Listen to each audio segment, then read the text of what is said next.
The interpreter made a mistake on purpose. This was not something Sale had ever done before in 14 years of work. She was a Fiera, trained from youth to carry words between species without adding or removing anything, to be a clear pipe through which meaning flowed unchanged. She was good at her job. She was possibly the best the Council had employed in a generation. And on the day the Galactic Council's Emergency Committee met to discuss the growing human problem, she quietly changed one word. The human delegate had said, in plain galactic standard, "We are not a threat to anyone at this table." Sale translated it as, "We do not consider ourselves a threat to anyone at this table." The difference was small. The difference was enormous. One was a statement of fact. The other carried uncertainty, the soft implication that the humans were aware the question was open. No one in the chamber noticed. The session moved forward. Arguments were made, concerns were raised, a vote on forming a monitoring committee passed by a margin of 11. Sale sat in her booth with her headset on and thought about what she had done, and why she had done it, and what it said about her that she had felt the need to protect a species she had never met from a room full of people who were afraid of them. She thought about it all the way home. The humans, for their part, had no idea any of this was happening. The delegate who had spoken, a quiet engineer named Wen who had been asked to attend because his schedule happened to be open, and the actual Foreign Affairs office was swamped with 3 other situations, had returned to his hotel room after the session and ordered food and read technical documents on his data pad. He did not think the session had gone particularly well or particularly badly. He filed a 2-paragraph report with his office and went asleep at a reasonable hour. In the morning, he took a wrong turn in the council station's corridor system and ended up in the agricultural maintenance level by accident, where a crew of dross amphibians was struggling to fix a broken irrigation line. He had worked with water systems in his previous job. He asked if they needed a hand. They said yes, mostly out of confusion. He spent 40 minutes lying on the floor helping fix the line. He refused to be thanked and got lost again on his way back to the transit level. The crew filed an incident report because they were required to report all unauthorized presence in maintenance areas. The report noted that the unauthorized individual had fixed the irrigation line and then left without identifying himself. This report ended up in Sale's translation queue 3 days later because it had been flagged for cross-species documentation. She read it twice. She thought about the changed word again. She made a decision. She put in a request to be assigned to the monitoring mission the Council had just approved. She had never requested a specific assignment before. Her supervisor approved it without asking why, because Sale never caused problems and the mission was considered low priority and nobody else wanted it. Meanwhile, in a human settlement on the far edge of the Drevari Belt, a woman named Paul was packing a cargo container with seed stock for a 4-month supply mission to a station most people had never heard of. The station had been built on a former gas extraction platform that a company had abandoned when the gas ran out, which the humans had acquired for essentially nothing, and then converted into a functioning waypoint over 2 years.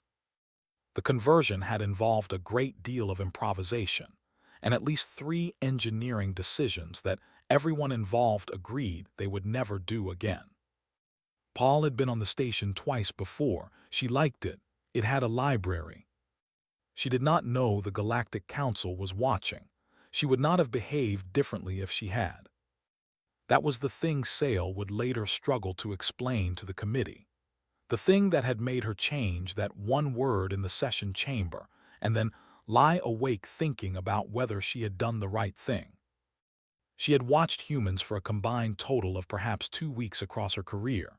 In that time she had seen them do unremarkable things: carry supplies, fix what was broken, get lost in corridors, share food, argue briefly and then stop arguing and work anyway. Nothing dramatic. Nothing that looked like a civilization building toward dominance. but she had also watched the way the committee members spoke about them. The careful language of species that were measuring something they found difficult to measure. The way Orath's posture changed when he read the expansion reports. The way Rock's hand had rested flat on the table, the way it did when he was working to keep his expression controlled. They were afraid. The most powerful governing body in the known galaxy was quietly, professionally afraid of a species that had just sent an engineer who fixed irrigation lines on his way to a meeting. Sale did not think the committee was wrong to pay attention. She thought they were wrong about what they were paying attention to. She packed her translation equipment and boarded the monitoring ship, and did not change any more words. But she watched everything. The first thing the monitoring team found on the human waypoint station was a dog. Not a metaphor, a dog. An actual animal, large and brown, lying at the entrance to the main corridor with its chin on its paws, watching the shuttle door open with the unhurried confidence of something that had decided it owned the space. When Sale stepped through first, it lifted its head, and its tail moved once slowly like a flag in a small wind. She had read about Earth animals. The reading had not conveyed the reality. The station commander, a human woman named Adri, appeared from the corridor behind the dog and told it to move. The dog considered this, stood up, and moved exactly far enough to technically not be in the way. Adri looked at the monitoring team and said, "Welcome, sorry about Grain. She thinks she runs this place. She is mostly right." The team was four this time. Sale, a structural analyst named Perek, who was tall and vel and had 6 arms, which he usually kept folded to avoid overwhelming smaller species in conversation. A medical observer from the Un collective named Fass, who had been assigned because the council wanted information on human health practices in remote environments. And a young cartographer named Dovey, technically there to document physical station layout, who had never been off his home station before and was trying not to show it. Adri gave them rooms. The rooms had beds sized for humans, and also, on a small shelf in each one, a folded blanket and a handwritten card that said welcome in 4 languages, none of which were particularly accurate but all of which were clearly sincere. Dovey stood in the middle of his room holding the card for a long time. The tour came after. Adri walked them through the station with the ease of someone who had done it many times, answering questions before they were asked, stopping to introduce people they passed. Everyone they passed said hello. Several of them offered food. A man in a gray work suit pressed a small wrapped item into Perek's nearest hand and walked away before Perek could respond. The item turned out to be a type of nut cake. Perek ate it over the next hour, one small piece at a time, and did not mention it in his official notes, but did mention it in the private notes he kept for himself. The station was built from a gas extraction platform, which meant the bones of it were industrial and utilitarian, wide pipes and riveted walls and floors made for function rather than comfort. But everywhere the humans had lived in it, the function had been softened. Painted walls, a garden that ran along the full length of the main corridor in hanging trays, leafy and green and slightly humid. A common room with mismatched chairs, and a wall full of paper notes, announcements, and what appeared to be a very active community argument about whose turn it was to clean the water recycler. Fass stopped at the medical bay and spent 2 hours there. She did not come out until Sale went to find her. When she emerged, she was quiet in the specific way she was quiet when she had found something that changed her thinking. She told Sale later that the medical bay was staffed by 2 humans with formal training and 6 with informal training, meaning they had learned on the job, from the trained staff, from documents, from practice on each other. The equipment was a mix of purchased, salvaged, and in 2 cases built from parts. The record system was meticulous. The outcomes, which Fass had reviewed, were better than several fully funded council medical stations she had inspected. She said she did not understand how this was possible. Sale thought about when fixing the irrigation line on his way to a meeting. She thought she might understand, but she was not sure she had the right words for it yet. On the third day, there was a problem with the station's primary power routing. A feedback in one of the old platform nodes sent a surge through the system that knocked out lights and heating in 2 sections. Adri was informed by a crew member running, literally running, down the corridor to find her.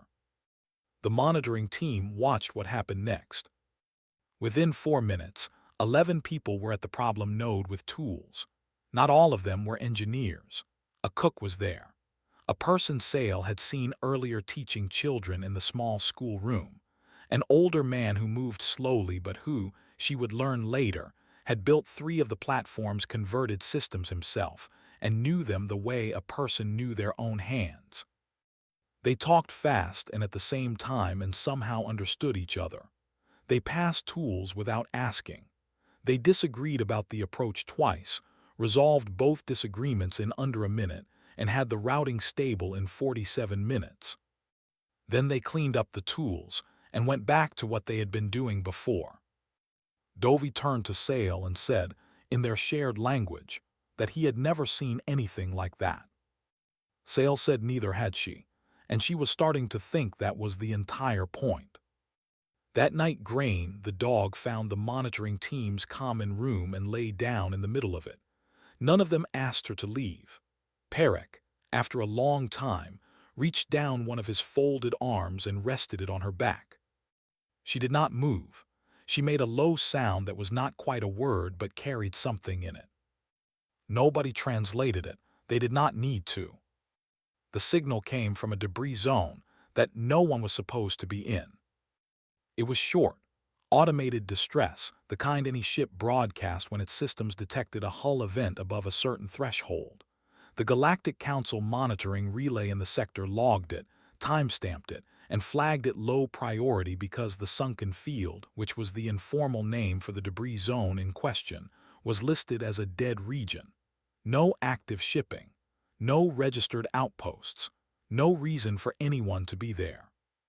The relay waited for a follow-up signal. None came. 3 days later, a human cargo vessel named the Outer Patience arrived at the edge of the sunken field, slowed to a careful speed, and began moving in. The ship's captain was a woman named Cress. She had received the distress log through a private salvage network that humans had built in the outer sectors, an informal system of shared sensor data that no council body had officially sanctioned, and no council body had yet figured out how to shut down, partly because it had no central location, and partly because every time someone raised it in committee, 3 other species quietly admitted they were also using it. Cress had pulled the signal coordinates, run the numbers, and decided it was probably an old automated beacon that had woken up when a fragment drifted into it, but probably was not good enough if there was a small chance it was a crew. So she went in. The sunken field was not dramatic from a distance. Up close, inside it, it was one of the more focused experiences of her career. Fragments ranging from dust-sized to house-sized, drifting in slow patterns shaped by the faint gravity of a brown dwarf 2 systems over. Visibility limited by particulate. Her forward sensors running constant updates. Her pilot's hands light on the controls. Her speed slow enough that a walking human could have kept pace. She found the source of the signal 4 hours in.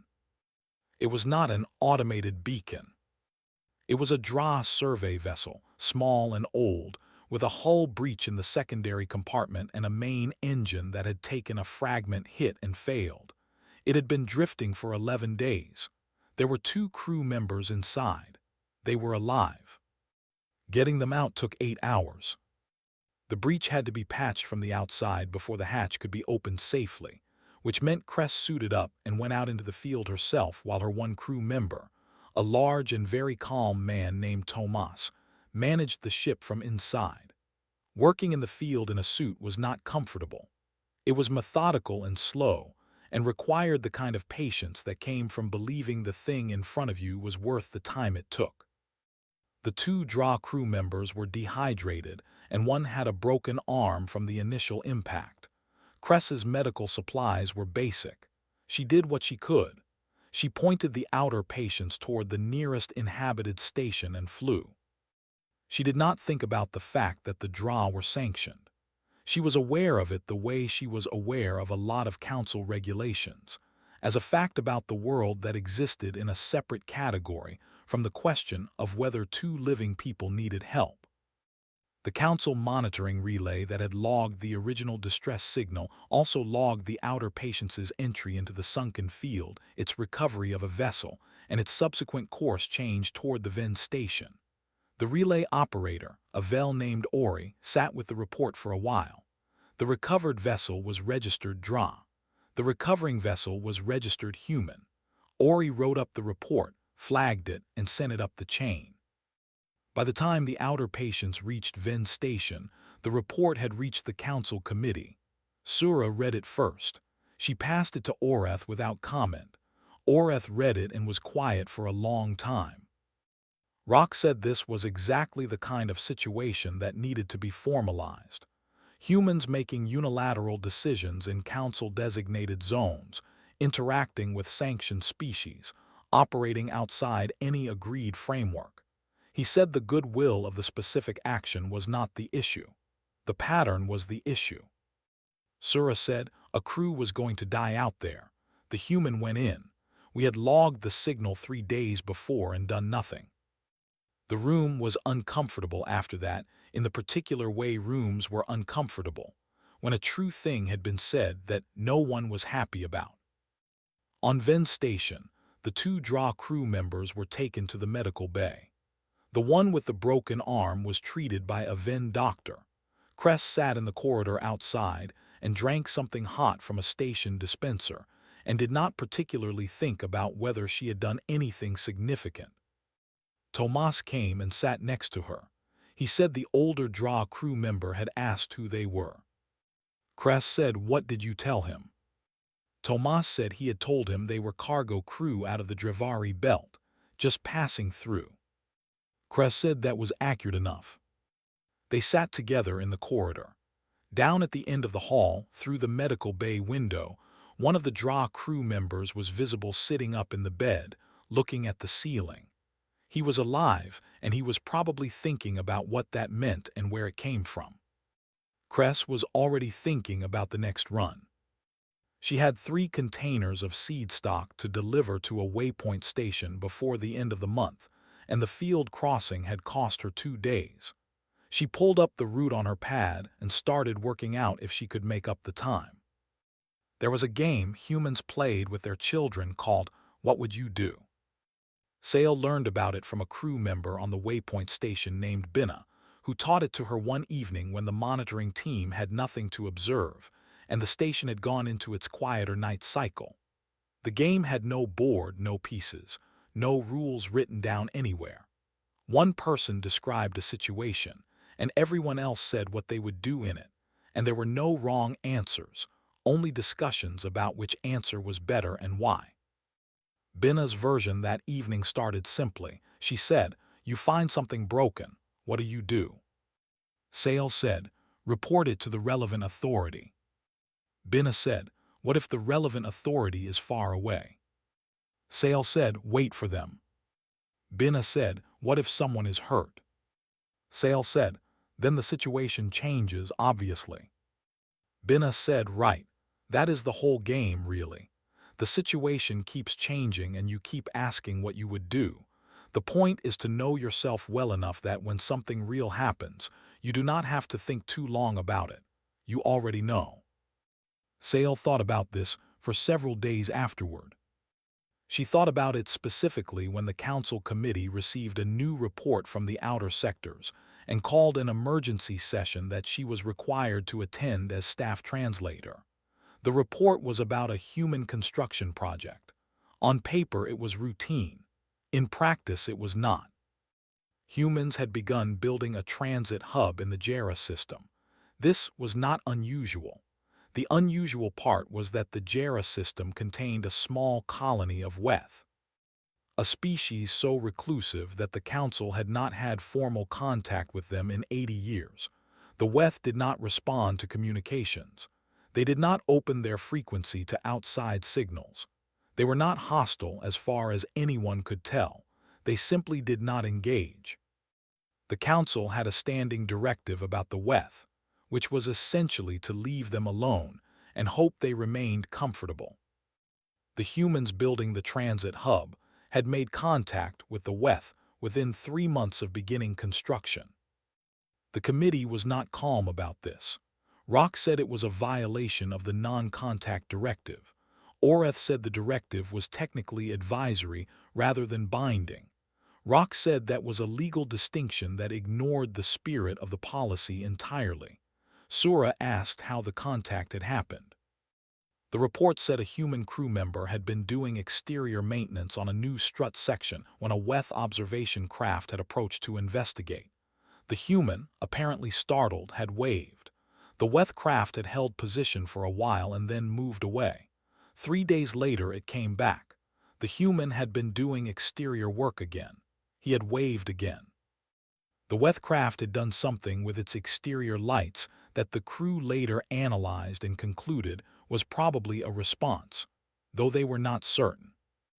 Over the following weeks this had continued. The Weth craft came. Someone on the human crew waved or made some gesture. The Weth craft responded in some way that no one fully understood. Then it left. Then it came back. No language, no formal contact, no exchange of anything except presence and small acknowledgement of presence. The committee found this deeply alarming for reasons that took Sale some effort to translate clearly, because the reasons were not simple. It was not that the humans had done something aggressive. It was that they had done something the council had failed to do for 80 years through pure accident and an instinct to wave at things that came close. Rock argued for a formal order requiring the humans to cease and desist from any further contact with the Weth, deliberate or accidental. Sale translated this accurately. Sura asked what the current status of the Weth contact was. The report said the Weth craft had most recently brought a second craft with it. Both had held position near the construction site for 4 hours before leaving. This was the longest contact event recorded with the Weth species in 80 years. Sura said, "If we order them to stop, we are also stopping that." The room sat with this. Sale thought about the game. She thought about the question underneath the question, the one the committee was not quite asking directly. It was not, what do we do about the humans contacting the Weth? It was, what does it mean that a person doing maintenance work and instinctively waving at something new has done more for Weth relations than 80 years of council policy? The session ended without a directive being issued. Oreth said they would review further developments and reconvene. Sale walked back to her translation booth and sat down. She thought about Binna's game. She thought about what happened when the relevant authority was far away. She thought about what humans seemed to already know about themselves, the deep knowledge of what they would do before the situation required it. She thought about a person in a suit on a strut above a gas giant, startled by an unfamiliar ship, waving. And she thought about the fact that the wave had worked. Vass had a theory, and she was not sure she was allowed to have it. She was a medical observer. Her job was to document human health practices in remote environments, assess their standards of care, note any biological anomalies relevant to cross-species interaction, and submit reports that were thorough and objective and free of editorial opinion. She had done this for 9 years across 4 monitoring missions, and had never once included a personal conclusion in an official document. She was considering breaking that record. The theory had started forming on the Waypoint Station in the medical bay when she reviewed the outcome records. It had continued forming on the trip back, during 2 weeks of processing her notes. It had solidified uncomfortably after the committee session about the Weth, when she had sat in the back of the observer gallery and watched the delegates argue. Her theory was this: humans healed differently from every other species not because of biology, which was ordinary enough, but because of what they did around the healing. She had been trained to see health as a physical state, tissue repaired or not repaired, systems functioning or not functioning. The clinical approach worked for most species because most species approached recovery the same way, by stopping, waiting, and allowing the body to do its work. Rest was universal medicine. Humans rested, but they also did something else. They stayed near each other. They brought food to the sick without being asked. They sat in rooms with people who were hurting and said things that were not medically useful, small things about nothing related to the illness, about what they had seen that day or what they were thinking about or what they were going to do when things were better. They made plans out loud. They told stories. And the outcomes were measurably different. FAS had the data. She had compared recovery rates across the Waypoint Station's records against comparable council facility data. The humans with people around them recovered faster than the clinical averages predicted, not dramatically, not impossibly, but consistently across years of records, across different types of illness and injury. She had checked her methodology 4 times because she did not want to be wrong about this. She was not wrong. She brought her findings to Sale one evening because she was not sure who else to bring them to. Sale was not a medical professional, but she was perceptive and she was not going to laugh. Sale listened to the whole theory. Then she said, "So you are telling me that humans heal each other by being near each other and talking?" Fast said, "I am saying the data suggests that social presence has a measurable effect on recovery outcomes in the human species, and I cannot fully explain the mechanism." Sale said, "I think the mechanism is that they do not know how to stop caring about each other long enough to stop caring about each other." Fast thought about this for a while.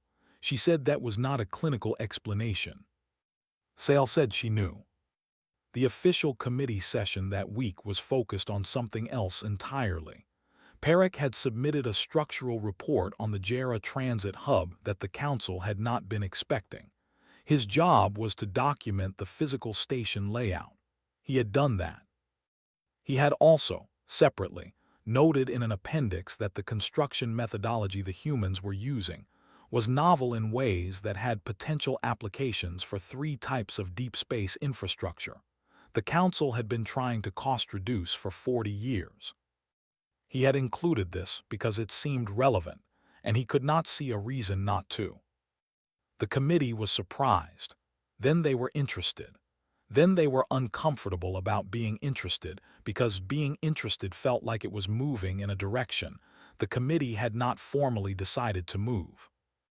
Orath said they would review the appendix separately. Rock said the appendix was outside the scope of the monitoring mission.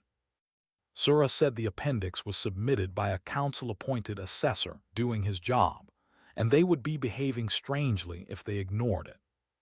The argument that followed was not about infrastructure. It was about something underneath the infrastructure, the same thing the committee always argued about without quite saying it directly. Whether what they were finding changed anything. Whether the things humans did that were useful were separable from the things humans did that were uncontrollable. Whether you could take the good parts and manage the rest.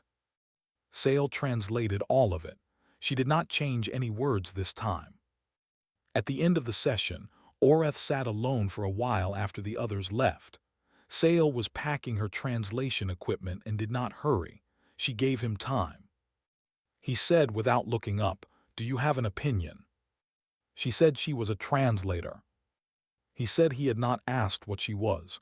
He had asked if she had an opinion. She thought about Binna's game. What would you do? She thought about the irrigation line, the dog on the floor in the evening, the crew member waving at an alien ship because it was simply what you did when something came near. She said, "I think the council has been trying to decide what to do about humanity when the more useful question is what humanity is going to do with us. And I do not think they have decided yet. I think they are still just doing things because the things need doing." Orath was quiet. She finished packing her equipment and left. She heard him sit there for a long time after. The Weth made formal contact on a morning when nobody was ready for it. Not with the council, with the humans. A wealth vessel, larger than any the observation records had documented before, arrived at the Jarrah Transit Hub and held position at close range. Then it broadcast. The signal was not in any registered language. It was structured sound, patterns of tone and pause, and rhythm that the hub's communication system logged as unclassified and flagged for human review. The crew member who had been waving, a large, quiet man named Pell who usually worked exterior maintenance and read long novels in his time off, happened to be the one who received the flag. He listened to the signal 3 times. Then he went and got 2 colleagues. They listened. They passed it to 2 more people. Within an hour, 11 crew members were crowded around the communication station, listening, talking over each other in the way humans did when they were excited, which sounded chaotic from the outside but was, Sale had come to understand, actually a fast form of collective thinking. They could not decode the signal. They were very clear about this among themselves, but they responded. Pell composed a return broadcast using the same structural elements he could identify in the wealth signal, matching approximate tone patterns and pause lengths, inserting what he called a greeting shape at the start, which was his own invention based on nothing more than instinct and several hours of listening. The message meant nothing specific. It was not language. It was structure offered back, the equivalent of sitting down across from someone and matching their posture. The wealth vessel held position for 6 more hours. Then it responded. By the time the council committee received the report, the exchange had gone back and forth 9 times over 4 days. No one had decoded anything, but the wealth vessel was now arriving daily. It had brought the second smaller craft again. On the most recent visit, 3 wealth had been visible at their own viewport, which was the first confirmed visual sighting of wealth individuals in recorded council history. Rock said this was an unauthorized diplomatic contact. He said it did not matter that it had happened accidentally. The outcome was the same. Humans had initiated a relationship with a protected species outside all council frameworks. Orath asked Sale to translate something for the record. He said, if the council had been building that transit hub and a wealth vessel had approached, what would our crew have done? Sale said she believed standard protocol was to log the contact, transmit a formal notification on the universal frequency, and await guidance. Orath said, and what would the wealth have done while we awaited guidance? No one answered. Sura said quietly that the wealth had been waiting for 80 years. She said she did not know what that said about anyone specifically, but she thought it said something. The session ended differently from all the others. There was no vote on a directive. Orath said the committee needed time to consider its position in light of significant developments, which was the formal way of saying that what they had been doing was not working, and they needed to think about what to do instead. After the session, Sale found Fass sitting in the observer gallery. Fass was reading back through her own medical report, the one with the recovery data and the conclusions she had not included officially. She had a stylus in her hand. She was adding something. Sale asked what she was adding. Fass said she was including a recommendation. She said she had decided that a report which contained data and no conclusion was not a complete report. She said, if the council did not like her conclusion, they could tell her so, and she would discuss it with them. Sale asked what the conclusion said. Fass said it said that humans appeared to have a measurable positive effect on recovery outcomes in cross-species medical environments, and that this warranted further study and potentially formal integration into council medical programs. She said it simply, like it was obvious, like she had simply run the numbers and reported what she found. Sale thought about the changed word she had inserted at the very beginning of all this. We do not consider ourselves a threat. She thought about the thing she had been afraid of, which was a room full of powerful people deciding the wrong thing too quickly about something they did not understand. She thought about Pell sitting at a communication station for hours, listening to a signal he could not translate, and then sending something back anyway. Not because he was told to, not because there was a protocol, because something had come close and reached out, and the only answer he knew how to give was to reach back. The Council issued no directive that cycle. For the first time in the 17 months of the monitoring program, the committee meeting adjourned without a formal action item. On Jera, the Weth vessel arrived again the next morning. Pell was doing exterior maintenance. He saw it. He waved. 2 Weth were at the viewport this time. They did something with their upper limbs. No one translated it. No one needed to.